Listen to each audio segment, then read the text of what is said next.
ورجعنا لكم من جديد من هاي ساي. وبعد الموسم الاول لقينا اننا احلامنا كبيره بس ناقصها الخبره والعلم. علشان كده قررنا في الموسم ده نستضيف اهل الخبره علشان نستفيد من خبرتهم المهنيه والحياتيه. استنونا من هاي ساي. Welcome back to our business and marketing segment. I'm here with Warren Miles Cox. I'm Adam. Okay, so tell us about the business aspect of your idea. Okay, sure. Well, so in reverse engineering, this is the Great Pyramid, and figuring out the formulas and checking the science out, making sure it's scientifically sound, that there's a scientific mechanism behind it. What then needs to happen is that we need to make one. That's the whole point. So there's often things that are learned when you start making one.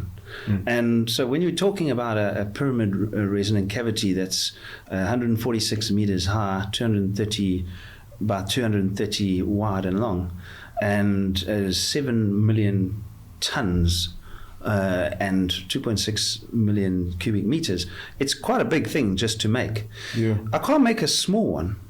It won't operate at the right frequency. It's pointless. You can't make a model of one. And there's nothing really to test. It's sound. We use it in billions. We use the same formulas in billions of devices today. Satellite dishes operate in the same way. So there's nothing to test. It's just a case of we need to build one now. And so how are we going to do that? And that's where it starts to get quite interesting, because there's two ways you can do it, maybe more. But one of the ways is get a whole bunch of investors or a few investors. And it's about 7 billion rand per transmitter. About $400 million or 20 million Egyptian pounds. It's a lot of money. So the investors would then put that down, and you just start, and you set a time, and you go for it until it's finished. So the idea is to attract more tourists to the place. Absolutely, yeah. That would be a big part of it, is to attract tourists. But the other way is to so there's investors and there's the people.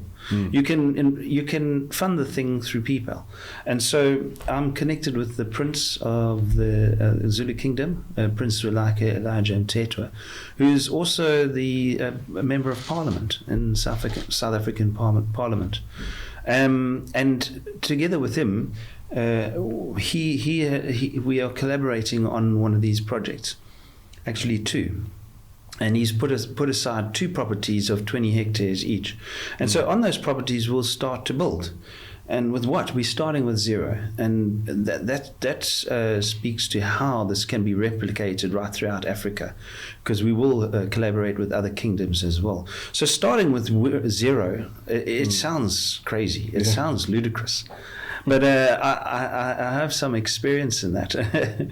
And yeah, there's sometimes you hit rock bottom. And after my first divorce, I hit rock bottom, and with 4 kids and a wife who didn't want anything to do with him, she had a crazy spiel for it. And anyways, it turned out that I needed to get a house, and so I managed to figure out how to buy a house with no money. And yeah, that's just one of the things I learned along the way. So when it comes to funding a 7 billion rand project or a $400 million project, I've got no hesitation. I know exactly what to do. From experience. Through experience, and it really it's to have a good deal for the the shareholders, those who are involved. So, for example, there's the pyramid builders who will need to get an income from it. There's the investors who will be investing and want an income from it at a later stage, a profit. And in the same way, it's when you buy a house with no money, it's got to suit 3 people. It's got to suit the seller. It's got to suit the estate agent, because they want to make their money, and it's got to suit the buyer. So as long as you structure a deal that suits all 3 parties, you're fine. And it's the same. It's no different with a pyramid resonant cavity or deep space transmitter that's that size. It's got to suit all the parties involved, and that's where it gets quite exciting, and it gets quite creative. But so the thing is to draw in the people, and fortunately with the Zulu Kingdom, they've got a base of 15 million Zulus, who with if the king calls an imbizo, it's called imbizo. It basically means they will subscribe to this thing, and then the people will join, and they join, and that's it. So King has spoken. More jobs, more labor. Absolutely. Yeah. And they will understand how the value of it. So, and it can be done in any part of the country, any part of any country. It doesn't have to be in a place with the right resources. Every place has got sand. The sand's different, but it's the same. Just got to get the cement there. So yeah, it draws in people, and that creates a currency of attention, and that's a big thing. The currency of the attention is will fund the whole venture. It's a thing that's going to take it to that next level. The amount of investment for one is substantial. We're doing two. We've also got a king in pyramids. Two, yeah. One's bigger than the other, but we're starting with the one that's about the same size as the Great Pyramid. Then we want to go bigger.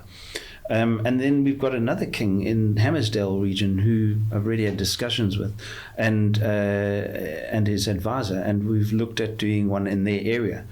It will bring business into that area, creating an oasis from a desert. So it literally will have spin-off businesses, and so everyone will want to get involved. It's almost like when the dot-com boom happened, everyone was buying up domain names so that they can sell them. Right? So Nike was bought up, Adidas, and all these brand names were bought out by people who could afford a few $100 of domain name.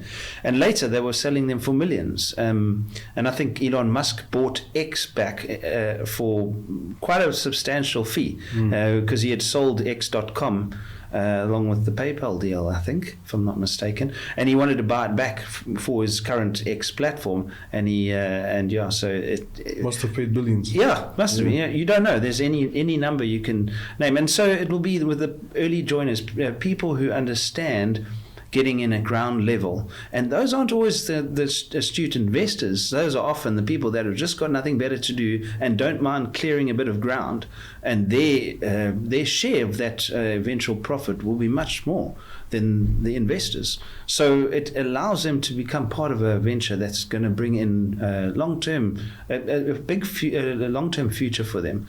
Not just a once-off or a job for a day. It'll be able to ground them for life, that they'll be able to pass on to their children's children, and an income from that project.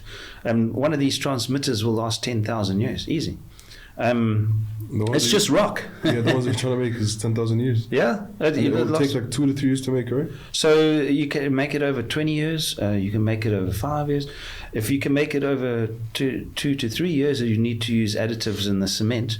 But it can be done. And I'm busy working with, as I said, a German engineering company that does additives for concrete that can allow concrete to dry within 6 hours and drive 18-wheeler trucks on it.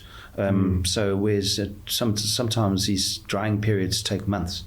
So we can speed up the whole process depending on but remember, it's not always to get to the destination. All along the way there are profits to be made. We didn't just start with laptops that had terabytes of hard drive space. That would have been silly. Bill Gates was making money on the megabytes, then on the gigabytes, then on the tens of gigabytes, and right up until the terabytes, and then those supercomputers. So there's a whole process along the way, and there's money to be made along the way. So it's not just about the destination. Obviously, that's the main thing. Yeah. If you're looking at, for example, terraforming planets, a deadline to meet would be 2033 in late June. In 2033, there's a perihelic opposition on Mars where the South Pole's facing Earth, and allowing a high-power transmission to be able to strike the bottom of Mars, which can be very beneficial for terraforming that planet and getting water on Mars before we even get there. But so there's a deadline. If you want to get that one done, it operates at a different frequency. But but that can be done in record time using these additives. So it's all down to what people are, and it's organic. We don't. If the money's there, we build. But all the while it's being built, there's tourism. Who wouldn't want to go and see a new pyramid being built? Markets itself. It'll market itself. Exactly. Yeah. And one of the first things that you need, and how do you start with zero? Well, you can build a fire. It costs really nothing. You're clearing the land anyway. So make a fire and make charcoal. You got charcoal.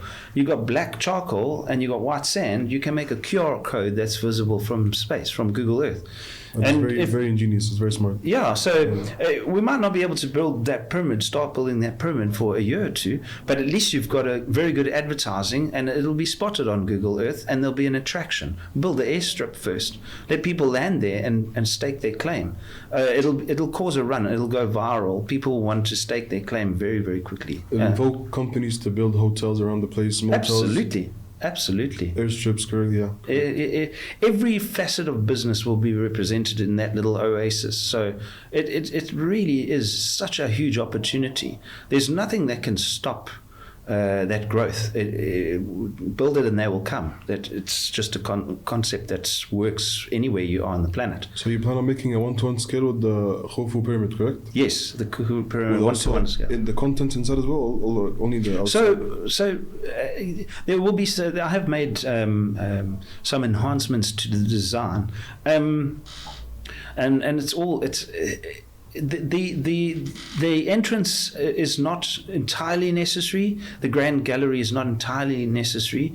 There are 2 excitation points into the King's Chamber that little 200 millimeter by 200 millimeter tunnels running from each face towards the King's Chamber, and those can be used as access points into the King's Chamber.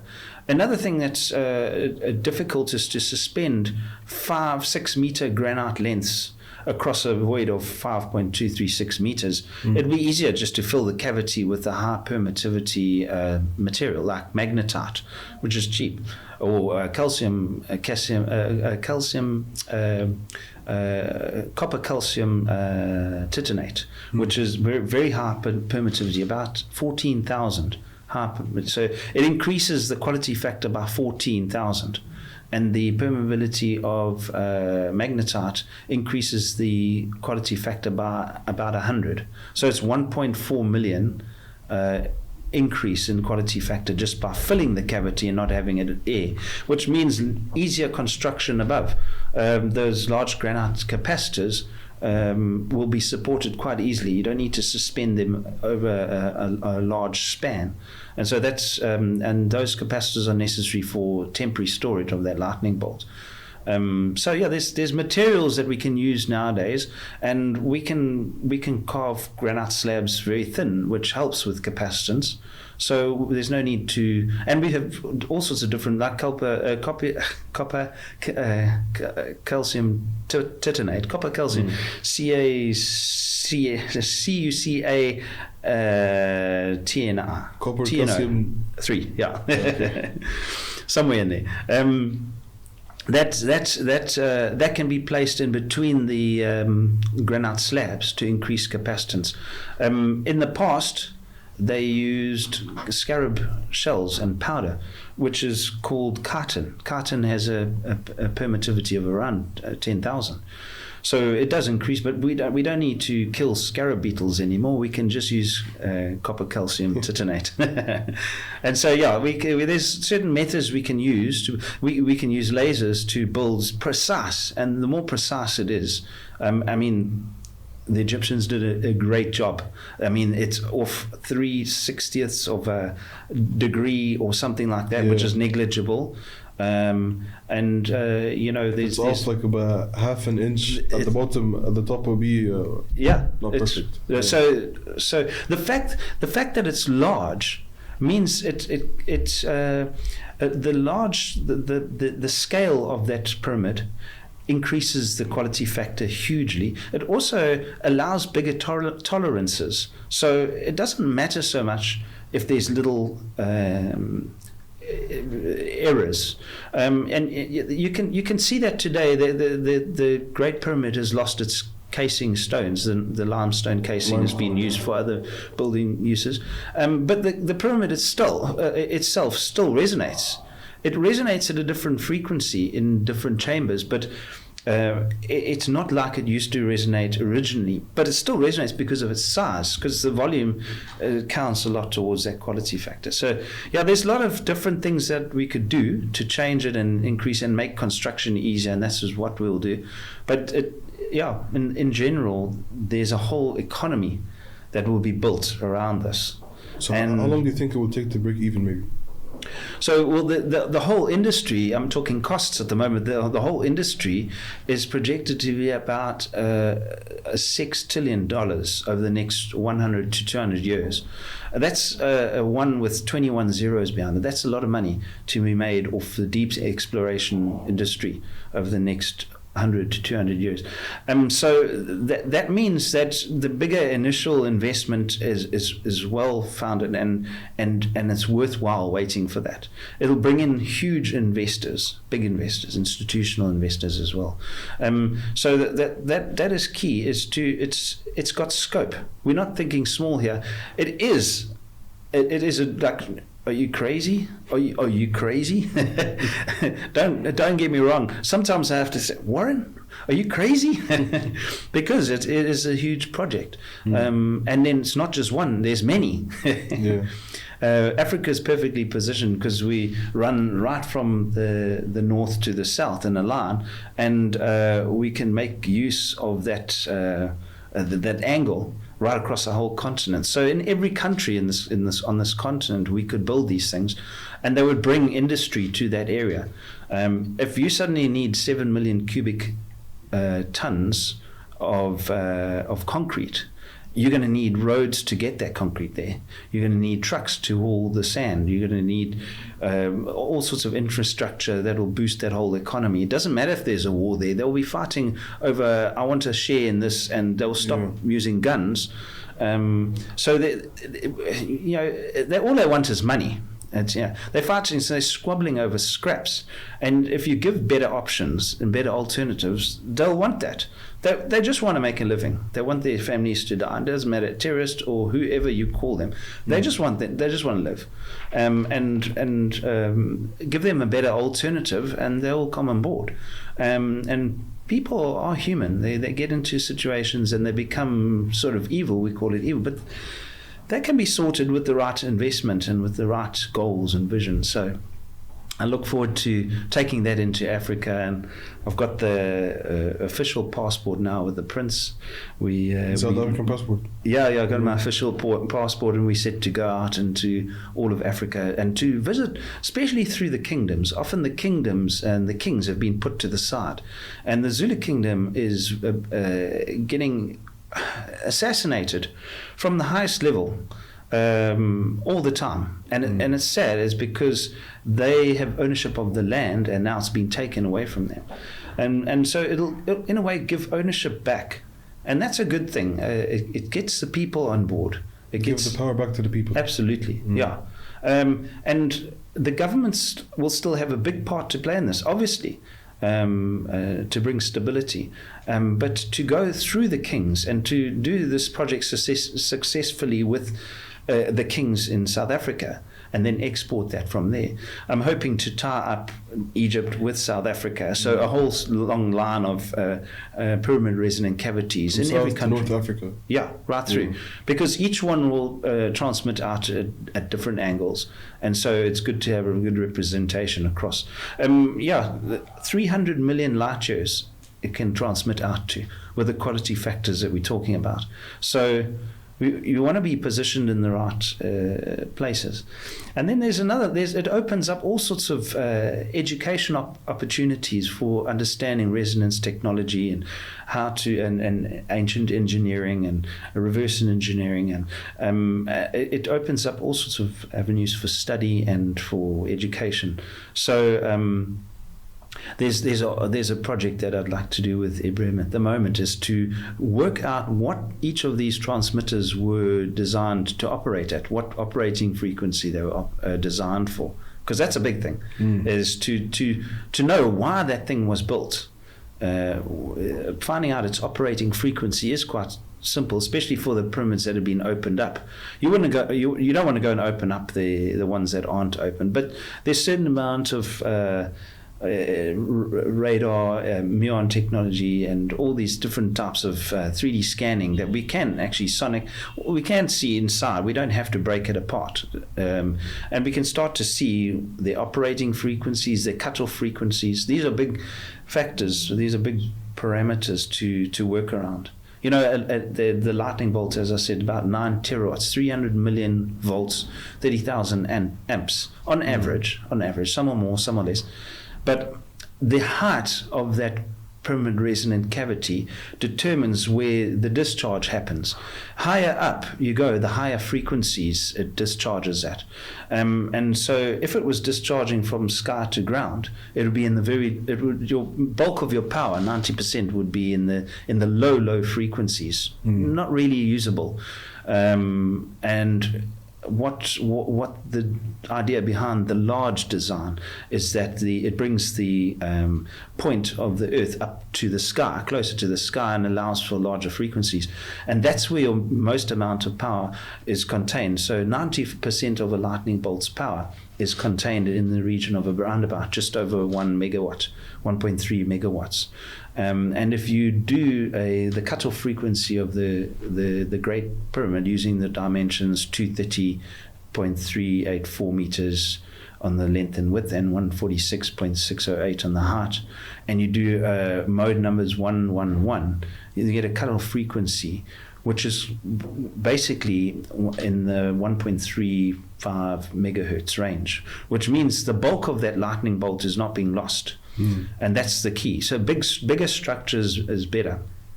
So yeah, these are things that people will be able to understand, and it'll be a whole education. It'll require the STEM subjects to be taught. From 7-year-olds and upwards, they should be understanding this. And I've often taught. It's very interesting actually say that, because I have a few fun facts I want to get your thoughts on. Yes. You said in the beginning it's pretty big to be just a tomb. Like 10 years ago, 20 years ago, we thought it was just a tomb for the pharaoh's final resting place. Sure. If you were to line up the 3 pyramids exactly, it would be a perfect reflection of the Orion belt and the stars. Absolutely. Perfect reflection. And also, the coordinates of the pyramids is the number sequence exactly matches to the 10th decimal of the speed of light measured in meters per second. So it makes you think. Obviously, it makes everything you say true. It's more than it is. You know, it's more than meets the eye. Of course. Absolutely. You go and you look at the pyramid, you think, oh, it's a big triangle. Some king ordered this to be built for his final resting place. And thousands of years after, we see more rooms open up. A few months ago, this famous YouTuber, he delved in deeper. And he opened more like tombs and more doors, and there's still like hundreds of more that are yet to be seen. You know. Sure. So it's way deeper than meets the eye, of course. Absolutely. And that's the thing. We're still going to be discovering more about the pyramids in time to come. It really is. It's exciting. It's really exciting. Just to think that all that information is recorded right there. It's been there, ready to be decoded, like Indiana Jones is raiding the Temple of Doom. You know, and Nicolas Cage is finding the national treasure. So it's all there, and it's like a treasure hunt. It's exciting. It's the best treasure hunt in the world is to find out our history. And it's there, it's recorded. It's in the dimensions, it's in the mode numbers of that resonant cavity. And that's going to tell a story. So all these chambers and exactly where they're positioned. And a funny story, the King's Chamber is not at the same resonating position as the Queen's Chamber. It means that the operating frequencies are totally different. Now, I don't know if he had a fight with the Queen. She's going to a different part of the universe. Different afterlife. You know, you wonder what, and you know, so people often ask, what is it for? What is it for? There's so many uses that a transmitter is for. These days, transmitter, I was speaking to Radwa earlier about the transmitter that detects objects out in low Earth orbit. But there are other transmitters like Arecibo, which is now decommissioned, which sent a pulse out into our planetary system and could detect the atmosphere. It sends a pulse, and it's using mass spectrometry. It vaporizes the gases above a planet, and so you can tell what the light coming back, what's in that planet. What the gases are in that atmosphere of that planet, and so we also using the transit method at the moment, where the planet passes in front of its star and the light dips, so we can see a little bit more about the makeup of that planet, the atmosphere, potential for water, the size of the planet, and everything like that. But where these transmitters will help is in terraforming planets, which you can't do with a weak powered transmitter. So I could tell you so many different uses for this technology. It would certainly earn its keep of that $6 trillion over the next 100 years. It really is. There are big possibilities, and when you think about it, when you send a signal, who are you sending it to? We can send signals out to Voyager, and Voyager has a high gain antenna, which means it only needs like 1 picowatt of power to receive, and it deciphers that, decodes that information just on 1 picowatt of power. That's 1 times 10 to the minus 12. So very little bit of power. But when you're sending out to deep space, it's a big distance. You asked the question, the Orion's belt, and that's about an average 1,000 light years. 700 to 1,000, 800 to 1,300 light years. Okay, and so there's a specific type of signal that you can send there. There is no receiver there. You just hope there is. When sending on the signal, do you want people to know, or not people, I guess, aliens to know about us, or do you want to find out about them? Well, I think there can be no two-way communication. You're sending a signal; it's a functional signal, and the reason why is because you don't know what's on the other end. So the signal will either be received or it won't, and that kind of allows us, determines which signals we can send. Let me explain that. So when Voyager was sent out, it was sent out with a gold disc. Record, and it was sent out with a whole bunch of code in binary code. Now that just does not make sense to me. Why would you encode something and hope that they can decode it? It would be much better to make it so obvious that it would be simple, like falling off a log. They didn't even have to. And so you start to realize that if they are there and if they can receive a signal, they are more than likely biological, and there's certain things that apply. Okay, so biological organism or being has reproduction, so it has DNA in its veins. It's the same thing that we have in our veins and in our bodies and in our tissues. It's got so. A functional signal could be DNA. It could be a signal for electrofusion fertilization. And that's another fascinating. This subject is big. We could talk for days about it.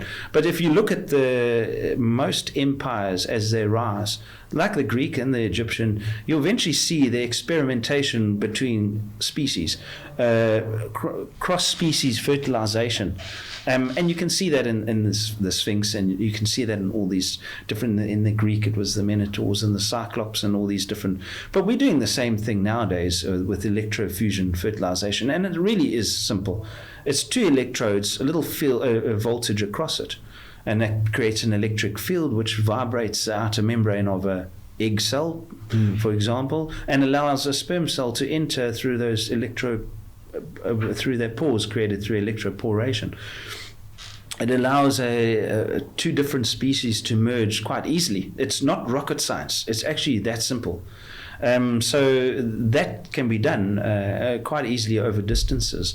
Going back to Orion and the shape, the positioning of those pyramids in Giza, they closely align. It tells a story. Whether it was designed to go to Orion or not, we don't know for sure. But if you look at the whole thing is how did they know the exact to the decimal speed of light? That's to me insane. The coordinates, the time zones were created more recently.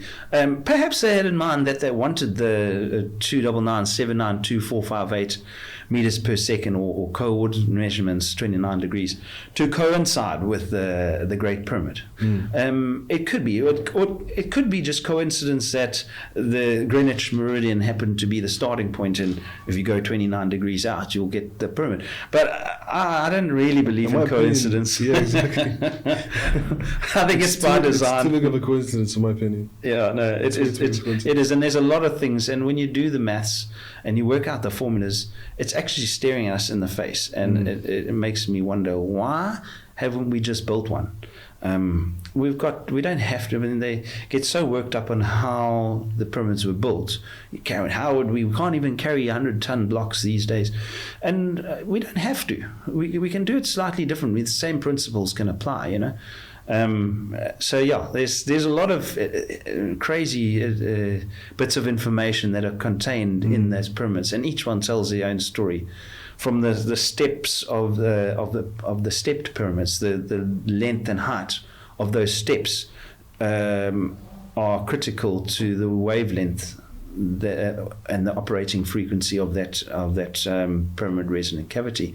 It's usually around about quarter wavelength. Quarter on the one side, quarter on the other side gives you half, and that's in line with resonating properly. So do you think in maybe like 1,000 years from now, people will look back on your pyramid the same way we look back on ours? I would hope that it would tell a story, and each nation will be able to tell their own story. Would you leave like some codes to I think for any civilization, they eventually get back to the unit circle is it's a circumference it's a circle with a radius of 1 unit that has a circumference of 2 pi units, and that will be standard. No matter which civilization you will eventually get back to that, and then from there you'll work out angles and propagation, and it becomes it's just a mathematical certainty that they will figure that out.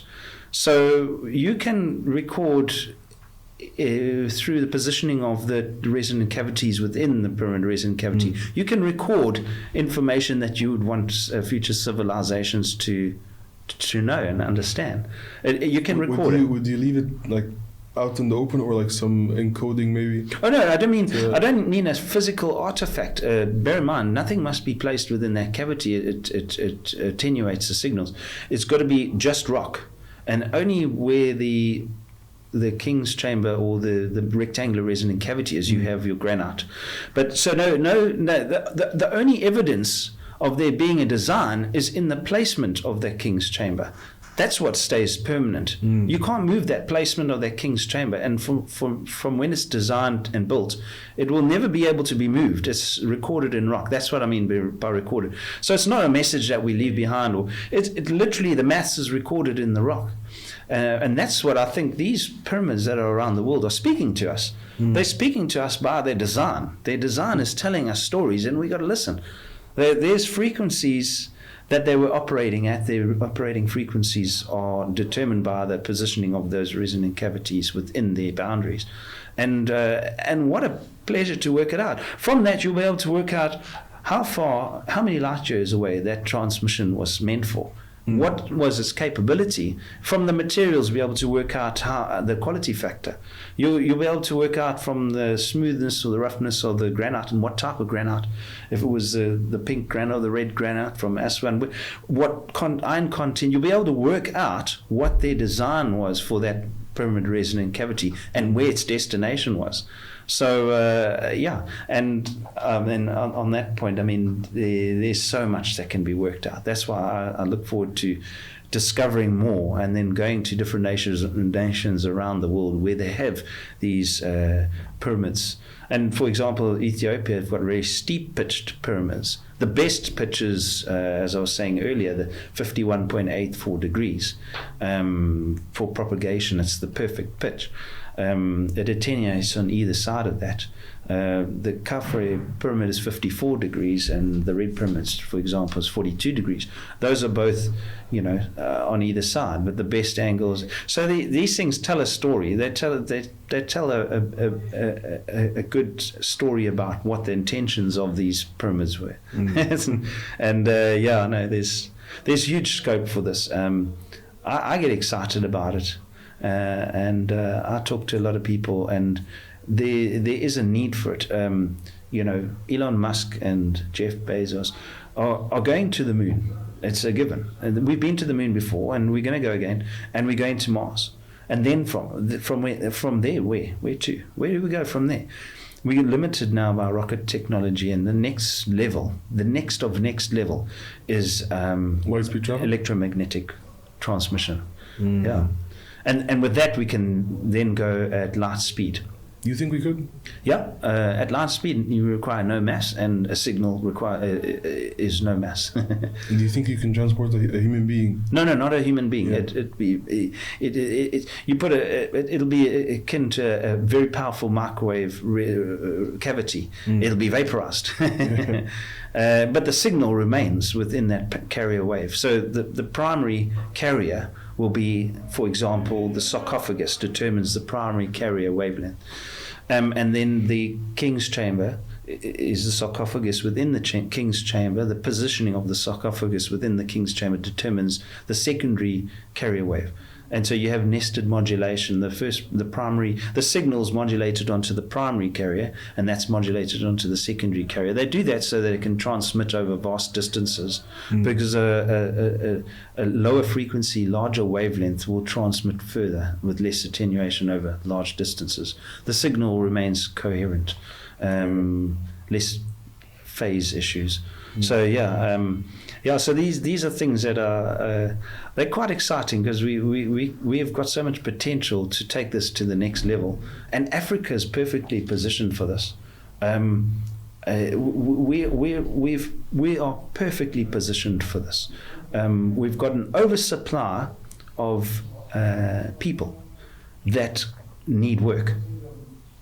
And we have a history of being able to do this before, whether it's in Ethiopia, Sudan, or Egypt. There's a big proven history, proven track record of being able to, and I say we, it's Egyptian. I'd like to be Egyptian. I should have been Egyptian. But so Africa has the potential to transmit out to deep space, further than we've ever transmitted before. How deep do you think? Well, the Great Pyramid, as I said, 9 terawatts multiplied by the quality factor of about 9 quintillion gets you close to 9 quetawatts, which is 9 times 10 to the power of 30. That now allows you to transmit out to around about 300 million light years. So well outside of our galaxy and much further. 100,000 across our galaxy. So we're talking well past Andromeda, 2.5 million light years. It's well past. It's far out. And you think, who's there? Like, where's this signal going? It doesn't matter. It's a functional signal. It either gets received or it doesn't. When it gets received, it will be received in a biological organism, which will be operating at a high gain. A properly functioning body has cells which are operating at resonance, and that means they have a high gain, very high gain. More than the gain we could create from a permanent resonant cavity, much higher, in the millions. I guess my last question would be, if it were to be received, is there a contingency plan maybe isn't received in the best manner. You know what I'm trying to say? They won't even know. If you look at the way I was telling Ibrahim earlier, we used to post a drawing. If I wanted to send you a drawing and you were across the world, I used to post it to you. You'd take a month through snail mail. You'd eventually get it, and then I would work on my paper, and you would be there, and we'd have this phone call and could draw extra on that drawing and whatever. Then fax came along, and I can fax it to you. Why? Because you've got the paper there. I don't need to send the paper. I can just send the signal. So it makes sense to send a signal. When you're transferring across light years, you don't send the people, you send the signal. And that signal can be reprinted on the other side. How? By a biological organism. It's got its own production techniques. They all require the same thing. Now you're sending it works out to be over 300 million light years. The power at the receiving end can be up to 32 microwatts. 32.4 microwatts of power is needed for electrofusion fertilization. It means that it's 0.18 volts that's needed over a small distance of 12 micrometers that can allow electrofusion fertilization to take place. So you're sending the wattage, the power, and you're sending in that the signal. So it requires just the egg. You're sending the other part, the other installment, and that's received by the egg, and then it goes from there. How did that person know? It will be a woman, it'll be a female of the species. How will they know? Well, they won't know until the gestation period later, 9 months or whatever it is. And that will be different for each planet, depending on gravity and depending on all sorts of other things. But once they've received it, they will know. Are they at a stage where they can send a signal back? And will we even be here when it doesn't really matter? But that's how it happens. And if you look throughout history, that's how it happens. You can look at all the history books, the religious books, all the texts, and the megalithic records. You'll see in carvings, and you'll see that's how it happens. It's the only way it can happen. It's a reproduction of a remote reproduction. It's the only way, and that allows to export the good things about our civilization, planet Earth, and our people. I mean, there's good things. There's really good things. So they will notice that straight away. It's quite an interesting concept. But there's also other uses for these pyramids, and one of them, as I said, was terraforming planets, which is quite necessary for Mars at the moment.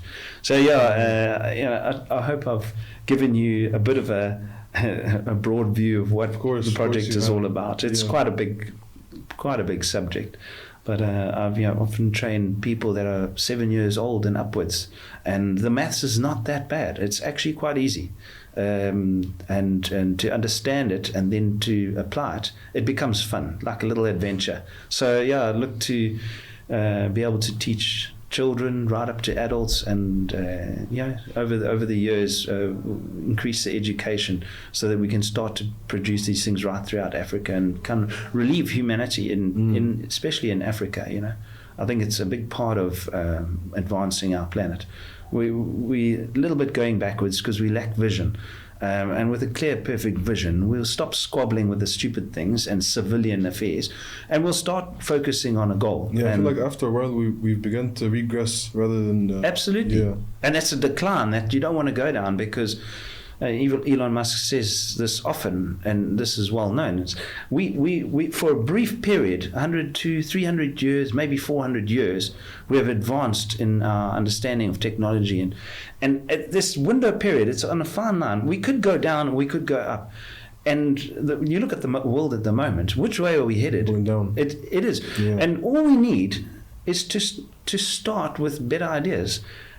The iPhone is sitting stagnant. Come on, we need we're advancing, accelerating in our growth, and Now everyone's just resting on their laurels and taking profit. Taking profit's not going to move this world ahead. We need to be growing the population and having better ideas and better goals and better visions to strive for, and that will get us to a different plane, get us out to the stars, and that's what it's all about. Yeah. Exactly. Thank you so much. No, it's a pleasure. Thanks for having me. Thank you. I'd like to thank my guest, Warren Miles Cox. Thank you for being with us. Pleasure. Thanks for having me. Thank you guys. This is the end of our episode. See you next episode. وبعد ما خلصنا تصوير حلقات الدكاترة لقينا ان كل حلقة من الحلقات دي فيها معلومات كتيرة جدا ومهمة، عشان كده قررنا ان احنا نقسم كل حلقة من الحلقات دي على اجزاء بس، واستنونا في الجزء الجديد. سلام.